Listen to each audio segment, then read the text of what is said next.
Hi, Ben. Hi, Carl. We are going to dive right into this and not do a whole bunch of banter like we normally would do before we hit record because we have been off the air for a month now. And Something like we're that. both we're both kind of crawling out of our hole of whatever the hell that was. Well, I think we both coalesced. At least if we were both to have like total like overwhelmed breakdowns, at least we coalesced and had them at the exact same time. So like that was at least that was like the silver lining of this whole craziness. Yeah, it was a nice. It was a very convenient burnout schedule. Yeah, the burnout schedule is right on point. I think I'm always going to be burnt out between August and like September, maybe early October.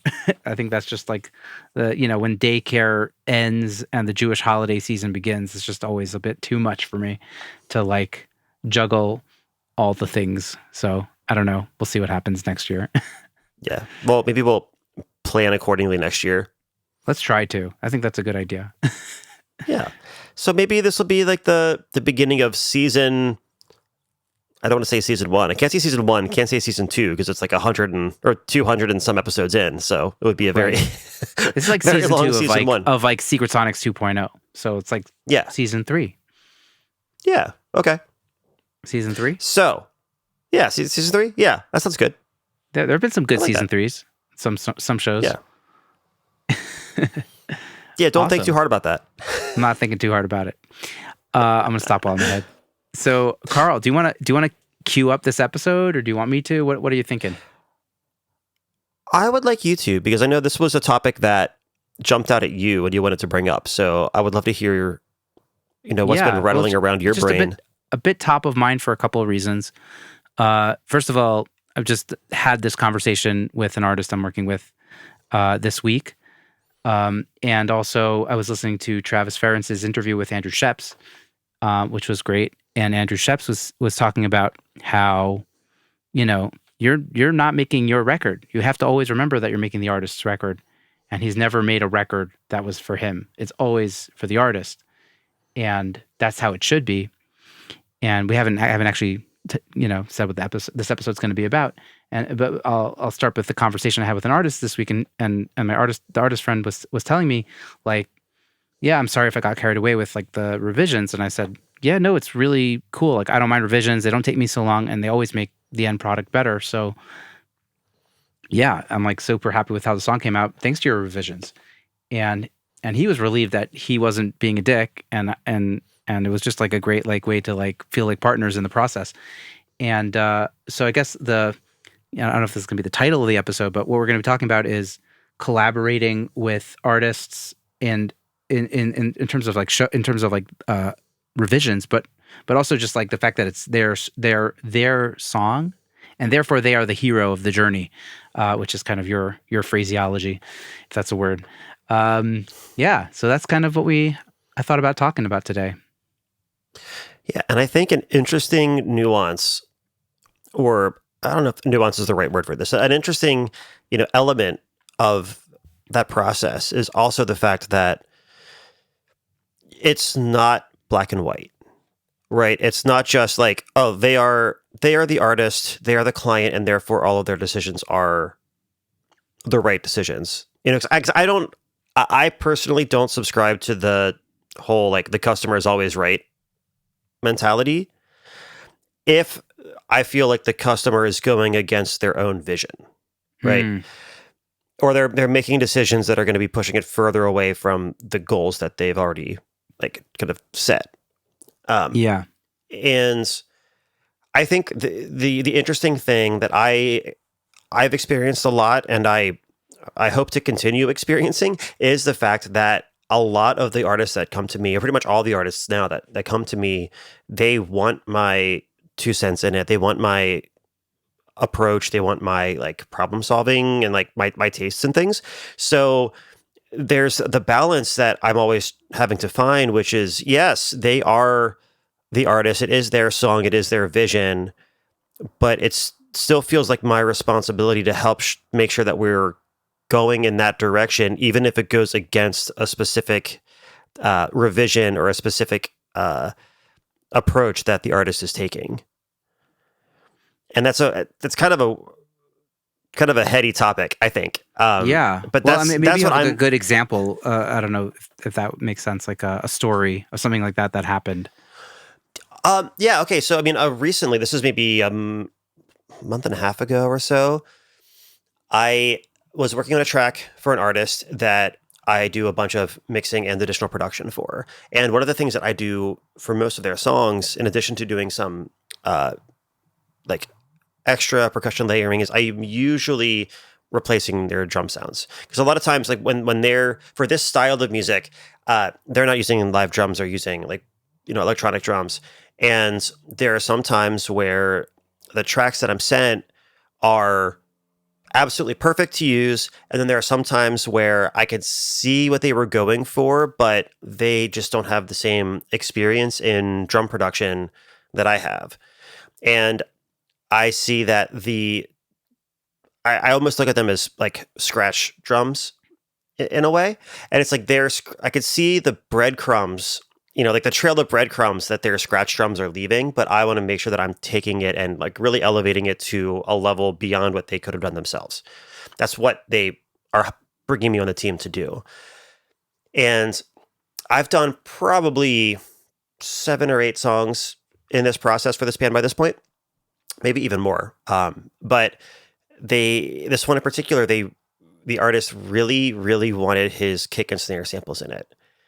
And the references that he gave me and like the songs that were the inspiration for it, the drums didn't like. Some of the references were like Arctic Monkeys and The Neighborhood, and they have phenomenal sounding drums. And the tracks that he sent me didn't compete at all. They didn't stack up, and I was trying to make it work, and I just couldn't. And I was like, look, I found some other samples that I felt were really close to that. When I'm replacing drum sounds, this is a quick sidebar to give some context. But when I replace Let's drum go. sounds in this situation, I'm not trying to find something that is like totally different. It's like I want to find like I treat the original kick drum sample, for example, or the original snare drum sample as like the rough draft, and I want to see like what would like this is like 70 or 80% of what I think the sound needs. Usually adding EQ or compressing it is not going to get that other 20%. Like I'm not going to magically add more punch.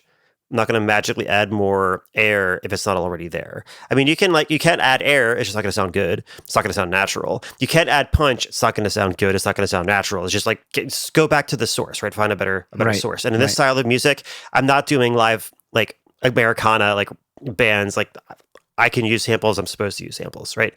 So I went and I was trying to find kick drum samples that felt right in not only in the song that I was working on and felt like a natural part of that song, still felt like it had the integrity that the original samples had, but was just like a better version, a bigger version, a more grandiose version, which is what the reference tracks that he had sent all had. Like the Arctic Monkeys stuff, like it sounds phenomenal, and it's like these big, great sounding live drums.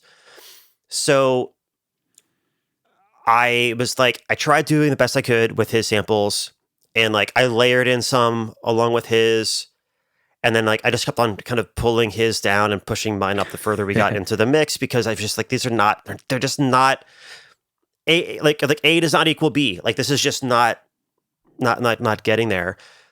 And he kept on saying like, I really want to use those drums. I really want to use the original drums. Must have been a And story there, right? that's what I was trying to figure out. And it's one of those things where, with demoitis, and just hearing the song the same way a million times. And also, the trying to think of how to say this in a nice way, but like the rough mix that he had sent, like he's, not a full-time producer, not an artist. He's a self-producing artist. So like the rough mix was not very clear. There wasn't a lot of distinction. It wasn't really well balanced. So you couldn't hear the kick and the snare details in that mix. But then once got, into my session, got everything sounding cleaned up, big, full, everything kind of having its own place.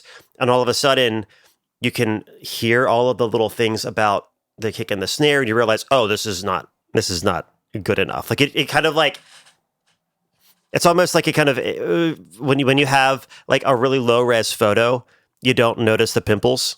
Yeah. Right. And I think that's kind of what was happening with this. So eventually, we got it to where I felt really good about it, and where he felt really good about it, except for the drums. And I was like, well, how about this? Let me do this. I'm going to send you 2 versions. I'm going to send you one, with my drums in it, and one with your drums in it. I'll just like swap them out. I'm going to I just did a save as, try to make them sound as good as I could. It wasn't like I was intentionally trying to make his sound quieter and shittier just to prove a point or anything like that. It was like, no, I want to see how good I can get this, because if that's really what he wants, then that is what I want to give him. But it just feels like that's taking it away from the direction that he's spent the past 2 weeks explaining to me that he is aiming for. Right. So I bounced. It's like the emotions are compromising the sonics, Yeah, and the emotions were compromising the sonics, but the sonics were then compromising the song and the emotions of the song. Right. That's also true. The familiarity with the familiarity with the original demo was compromising the sonics, which was compromising the artistic integrity of and the goal that we were all reaching for. So I sent both versions, one with my drums and one with his drums. And like 10 minutes later, he gets back to me. He's like, fuck, you're so right. And I was like, I didn't want to say, I know, but that was one of those things where it would have been very easy for me to get really passive aggressive with it. It would have been easy. It also would have been probably equally easy for me to just be like, whatever, I'll just use this, like that's what he wants is what he wants. But I felt like, the customer is always right. The client's always right. Unless the things they're doing are, in my, professional experience and observation, like if I think it's actively getting away from the goal and taking steps backwards, like the reason they're hiring me is because they don't want to take steps backwards. So like it's I have to be a bit of like a guardrail in that sense too. So right. Well, the client is still right about the vision of the song, right? Yes. The client is just wrong about this approach to the vision of the song, or they're not wrong, but like you are hired to be the guardian, as you said, the guardrail, and say like, but this is what you really want to accomplish, and if you want to accomplish this, we got to go this way. And even though it's not what you think is what is going to get you where you want to go, it is where you want it to go at the end of the day. Yeah. Yeah. Nice. And that's ultimately what it was all about. It's like, this is not a disagreement about the artistic direction, right? Like if we were both on the same page about where we were trying to get it, the disagreement or the disconnect, I guess is a better way to say it. The disconnect was in the how to get there. Yeah. And the journey. And the reason, and it's, back to the whole, the hero and the guide thing that you brought up. It's like, if I'm the guide, it's bringing me on as a guide because that I can take you where you want to go. So why hire a guide and then fight the guide and trying to tell the guide which direction to turn when they're the ones that have been up this mountain so many times? Right. It's like the Sherpa that says, you got to get to the top, right? Or like, you have to survive this. And, it's snowing on the top of Everest, so it's not happening today. Yeah. I know that's what you want to do, but that's not how it's going to go. And if you want to get to the top, you have to wait a day, or whatever. That's like... Yeah. And it's where, in that situation, it's like the impatience needs to get trumped by the safety, because like, what's the point of going to Everest if you're going to die there? Right. Right. Like, exactly. So I know that got real. Unless it's that person's goal. Okay. Wow. Wait. I was hoping we were going to make it dark, Ben, but thanks. Yeah. But I don't know how we got. I'm never going to Everest, man. No thanks. I feel like hypothermia is like the worst way to like go on purpose. That just feels like wow. Okay. Sounds terrible. Anyway, Yes. let's get back to revisions. Right. Back to revisions. Back to revisions. But yeah, and it's so ultimately it's like I wasn't right, he wasn't right, because we weren't arguing about, like you said, we weren't arguing about the end goal or the vision. We had different ideas of what we need to do to get there. And ultimately my experience and the reason why he hired me was what enabled me to make sure that we stayed on track, even though it was going against his original requests. But I still needed to respect that and still like to show him both versions so he can hear it, because if having something hypothetical in your head, especially as an artist, the way it sounds in your head is always going to be better than how it sounds in real life. I feel like we're the same way when we're mixing. Like the mix is always going to sound better in our head than what it actually sounds like when we're done with it. Yeah. And I think we need to sometimes just get as far as we can and hear when those ideas are working and when those ideas are not working. Yeah, like the perspective. I wanted to talk about also. I wanted to comment on what you said about how you showed the artist the difference, because I think that's like a really wise way to do it. Because I think, like you said, like, oh, I could have gotten really sarcastic. Like, what was it? Not the word sarcastic. I could have been very passive aggressive. Passive aggressive. Yeah. Yeah. You don't want to do that. And I think showing somebody what the options are, just so they can hear it, is always like a very good idea in the studio.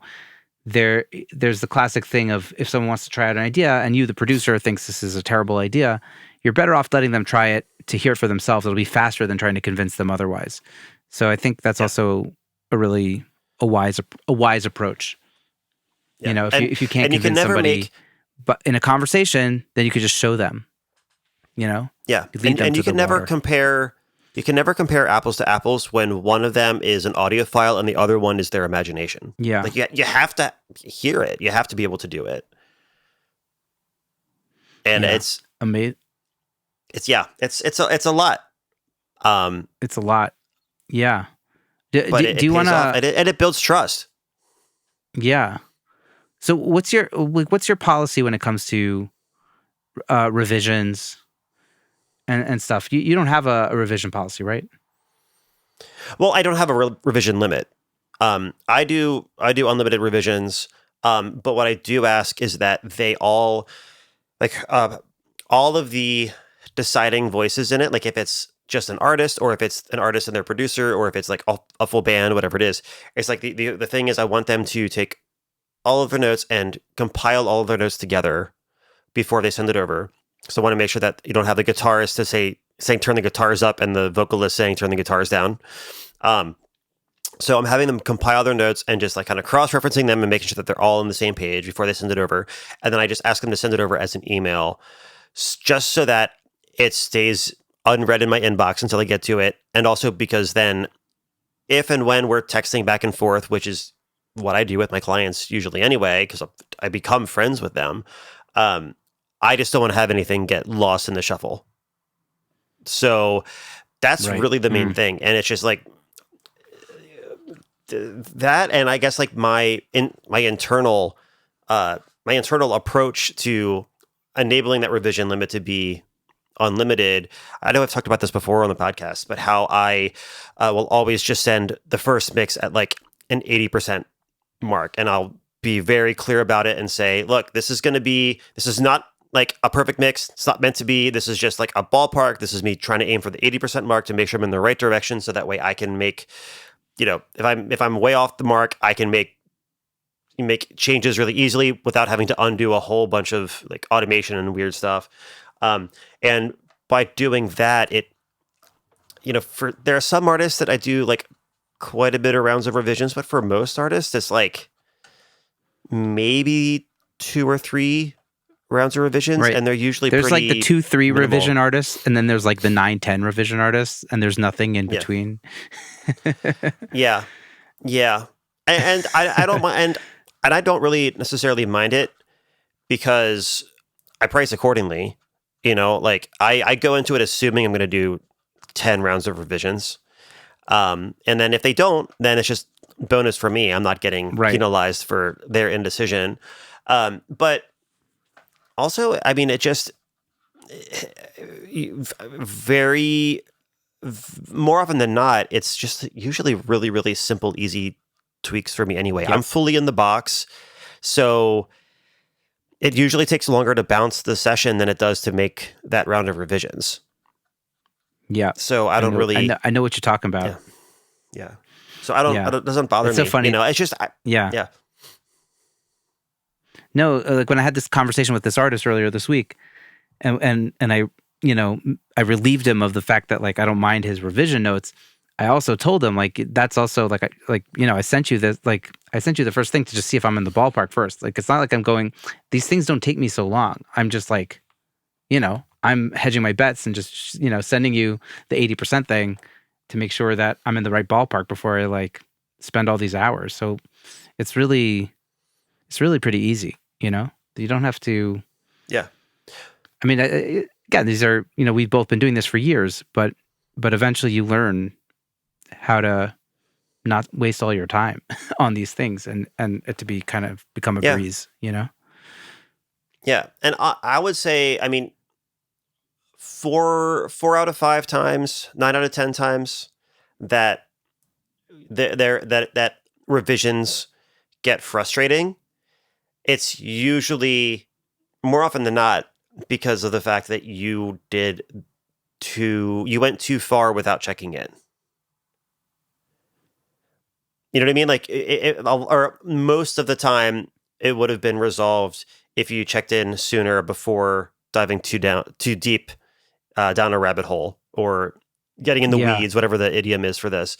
And then that 1 out of 5, 1 out of 10 is just an indecisive artist, and or a normally decisive artist that is self-conscious about this particular song. So I'm not saying doing the 80% mix 1 solves every problem, but it definitely solves most of them and also helps to make you aware of those indecisive artists sooner than later. How does that work? Because if you do that, well, I mean, if you do that first mix, like for me, most of the time I can get mix 1 out the door in 1.5 hours, 2 hours ish. And if I'm not in the right ballpark, then they give me notes. Those notes are usually pretty easy to do. It'll take me 5 minutes, 10 minutes to do it. And then when I send that, if they're like, oh, cool, this is it, keep on going, I know it's going to be a good time. If I do what they told me that first round, and then they're like, oh, actually, could you do this instead? And like they start to pivot, then I become aware of like, oh, okay, my interpretation of what they initially told me wasn't right. So like, I'll take the blame on that.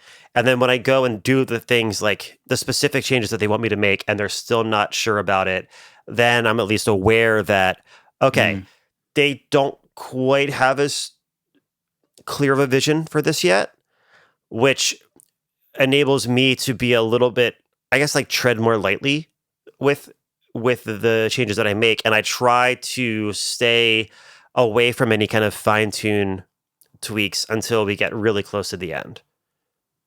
Because I hold, I'm much more conservative with doing any kind of automation and things, because I'm like, they're not sure what they want. I don't want to keep on doing stuff that I have to undo. I'll wait till they're like really happy with it, really love with it. When they start to get nitpicky, then I'll be nitpicky. I kind of like save my own nitpickiness until they're the there. vibe is really right. Amazing. But what about you? I've just been talking this whole time. I feel like I've been going too much. I don't know what I have to add to this conversation. Like I'm with you. Maybe we could talk about how. 1 second. Yeah, I think I guess what the thing I would add is that like the feedback is not personal, and this is something that you wrote in your great Threads post that people should go check out. But you could mixed notes are put not that in the show notes, right? Yeah, we'll pop it in the show notes. The great thread notes of Carl's number one takeaways from all his years of mixing. There's probably a better title that you came up with that you could shout out if you want. I don't know if I have a good one. I don't know if I have a name for my Threads post, but I unloaded a lot of a lot of lessons I've learned. Yeah, and they're quick lessons. But yeah, the I think a lot of people at the beginning, they get started and they get mixed revisions and they think, oh no, they have all these things that the artist has all these things that they don't like about it. I must be doing a bad job. I must be shit. They personalize everything. I think everybody who's a noob in this industry takes things way too personally because you're probably in music for personal reasons. And I think Chris Graham says that you're in music production because it was therapy for you. So you're just doing this now for a living. But not just that. Also when you're young and you don't know better, like you just feel like everything is personal and this is your whole world. Yeah. And it's not true. People just want to make the song that's their song. And just because they have a comment that, doesn't match up with your initial thoughts on the song or your initial past or whatever, it doesn't mean that you are shit. It just means that they want their song to sound a certain way, and you're a service provider and you're here to help them. And obviously you're adding your own taste just by them hiring you. That's going to happen, right? But you don't have to associate everything they say with you and turn you into feeling shitty about all that stuff. That's not necessary. And maybe it just takes time, and you got to just do enough mixes with revision notes to understand that that's the case. Because I almost always walk away from a mix happier after the revision notes because I think the song is better. Like I genuinely think the song is better because of those revisions. And that's what we're trying to do. We're here to help the hero make that song so good. And we're there for them. It's not our song, as Andrew Shep said on Travis's podcast. And so none of it is personal, right? Like this is not about you. You love the job you're doing. You love the work you're doing. And that's why you're doing it. And, hopefully you could do this for a long time and enjoy it. But it's still it's not about you. If people are hiring you, it's not, unless it's your own personal project, then it is about you, right? If you're recording and producing and mixing and whatever. But if you're working with clients, if you're working with artists, it's not about you at all. And so you definitely shouldn't take it that personally. And unless the clients are actually not nice people, that's it. That's the whole story. So that's a bit of a tirade, but that's something that I think it's important for people to remember. Like it's okay. You're okay. It's fine. Yeah. Well, I think there's two things I want the listeners. I don't know why I'm saying the listeners. Like I'm talking to you. You're listening to me right now, so I can just talk to you directly. My thought. Two thoughts. Two things I want you to keep in mind. First, I want you to think about how uncomfortable it is when you have to talk in front of a camera. Right. For most of us, like talking to the camera is a very uncomfortable act. Right. And I'm sure a lot of people that are listening are like already getting like the heebie-jeebies even thinking about that. Because maybe music is the way that you communicate. Right. That's how you really express yourself. Or maybe if you write maybe you write lyrics or even just for whatever reason, you just type well and you feel like you express yourself really well that way. But there are other forms of communication that you don't do very well or you don't feel very comfortable doing. And for a lot of artists, they could be really, really good at expressing themselves lyrically, but then like in a text message, they have a really hard time expressing themselves. Or they're really good at having conversations on Zoom or in person, but sending an email, they have a hard time articulating some of those things without it unintentionally sounding negative or passive aggressive. It's like, for any of you that have, older parents, like I know my mom is going to be 84. And when she sends me a text, it's like, I have to read it from a very different, way than I would a text from like an intern who's like 22, right? And even with some of my students, like my like coaching students, I have some coaching students that are in their 20s. I have some that are in their 50s, and just the way that we communicate, even just generationally, is very different. So that is the number one thing. Number two thing is a good way to practice not taking things personally is working with. I mean, and we're in a position that we can do this, but like working with artists that don't speak our language as their native language. So like, I've got clients in like 30 some countries, and the majority of them are, I'd say probably more than half of them, more than half of the, more than half of those countries are not English speaking countries. But when I have those artists who have learned English and communicate with me in English, when they're trying to express these, artistic ideas like describing sounds and emotion in a language that isn't their native tongue, like it's not always going to come out the right way. It's not always going to come out as like gentle and nuanced as it would be if you and I were giving each other notes, or if they were giving somebody notes in their native language. So getting practice getting notes from people that speak other languages is also really helpful, because you could very easily take it personally when their mixed revisions are like very professional, like very much sounds like they put it into Google Translate and it kind of makes sense, or it sounds way more negative and aggressive than they actually mean it.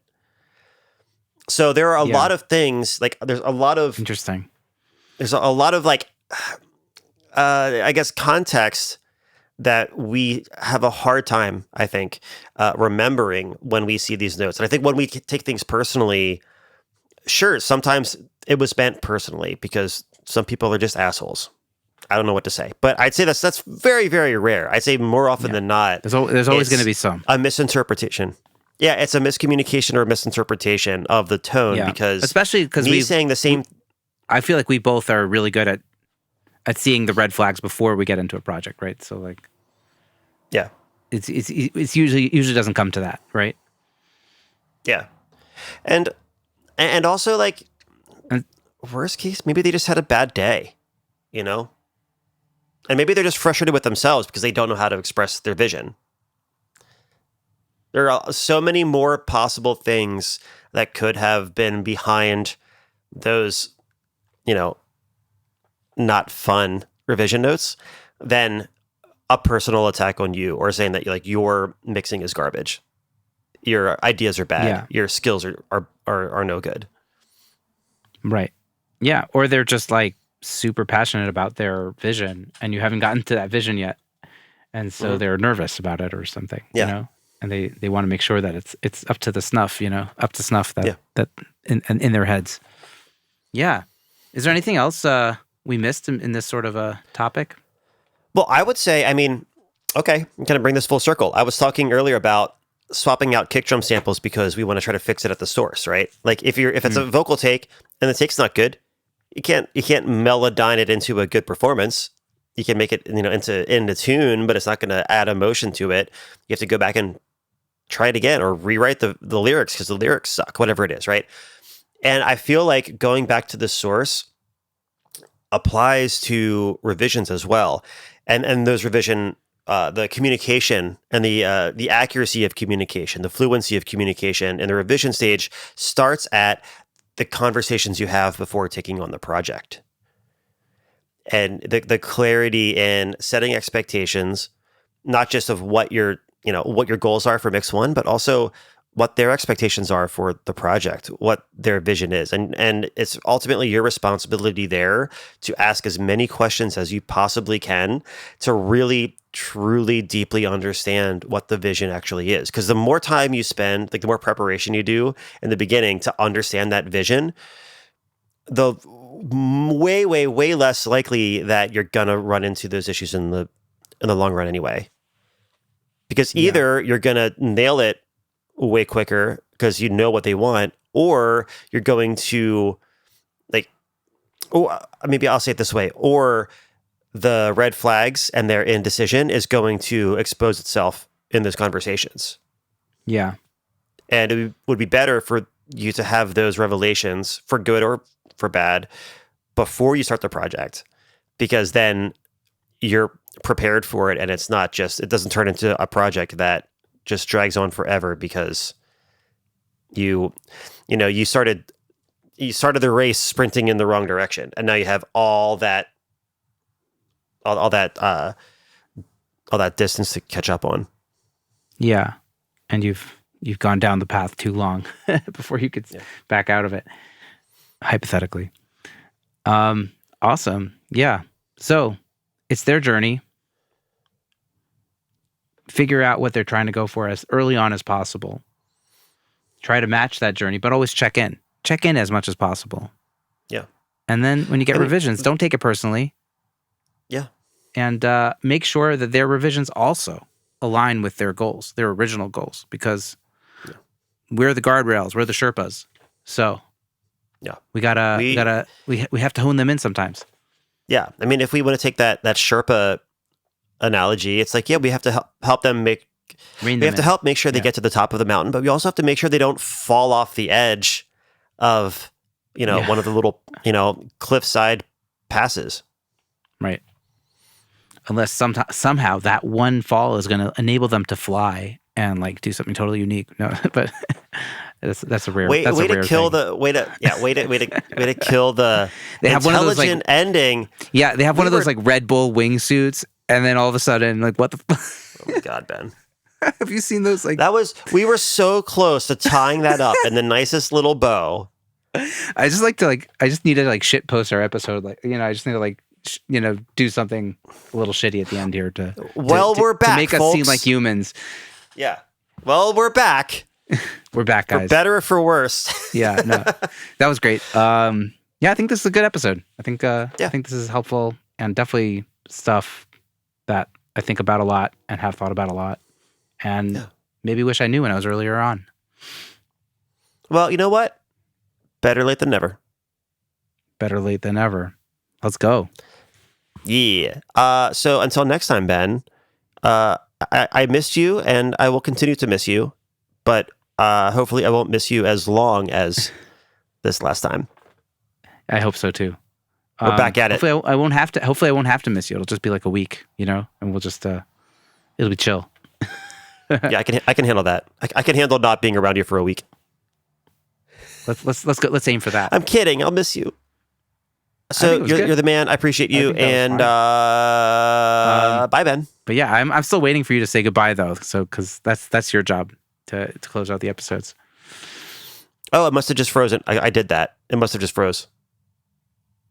Okay. Can you do it again? I suppose.